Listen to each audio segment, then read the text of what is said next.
नमस्कार, आप देख रहे हैं लखनऊ का अभिमान न्यूज और मैं हूं आपके साथ ज्योतिका। आइए रुक करते हैं खबर की ओर। जेएमएम सांसद महुआ माझी का कहना है, मोदी सरकार बिना सोचे समझे कुछ भी लागू कर देती है। अगर स्वास्थ्य क्षेत्र पर 18% जीएसटी लगाया जाए तो इसका सबसे ज़्यादा असर मध्यम वर्ग पर पड़ेगा।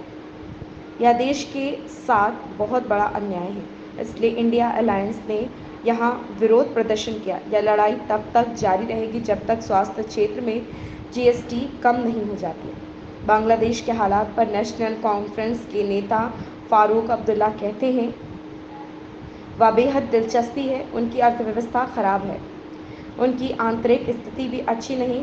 छात्रों ने एक ऐसा आंदोलन शुरू किया जिसे कोई नियंत्रित नहीं कर सका, ना उसकी सेना, ना कोई अन्यथा, या न केवल बांग्लादेश के लिए बल्कि हर तानाशाह के लिए एक सबक है।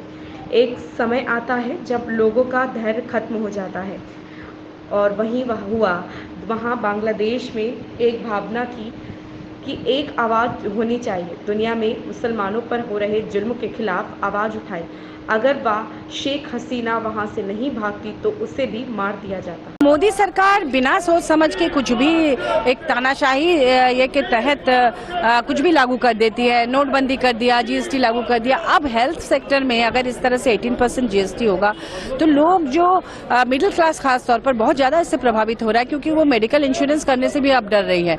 लेकिन वो लोग सबसे पहले मेडिकल इंश्योरेंस ही करते थे पहले, लेकिन 80% देख के उनको लग रहा है कि किसी और तरफ हम लोग अपने पैसे को सुरक्षित रखें। तो ये देश के साथ बहुत बड़ा अन्याय है, इसे अविलंब खत्म करना चाहिए। इसीलिए आज संपूर्ण विपक्ष ने, इंडिया गठबंधन ने यहाँ पर प्रोटेस्ट दिखाया, और ये लड़ाई तब तक जारी रहेगी जब तक कि हेल्थ सेक्टर में जीएसटी 18% से कम ना किया जाए। मैम, जिस तरह से हिंदुस्तान में लोग जीवन बीमा कराते हैं या मेडिक्लेम का भी अब यह है कि मेडिक्लेम भी लोग लेते हैं, तो आपको क्या लगता है कितने हद तक लोग प्रभावित होंगे?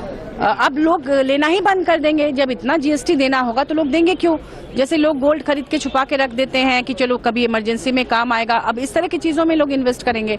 जमीन खरीद के रख देंगे, लेकिन वो तत्काल नहीं ना मिलता है। ये है कि आप कभी भी बीमार पड़े तो तुरंत आपको ये गारंटी रहती थी कि मेडिक्लेम वगैरह से आपको तुरंत मिल जाएगा।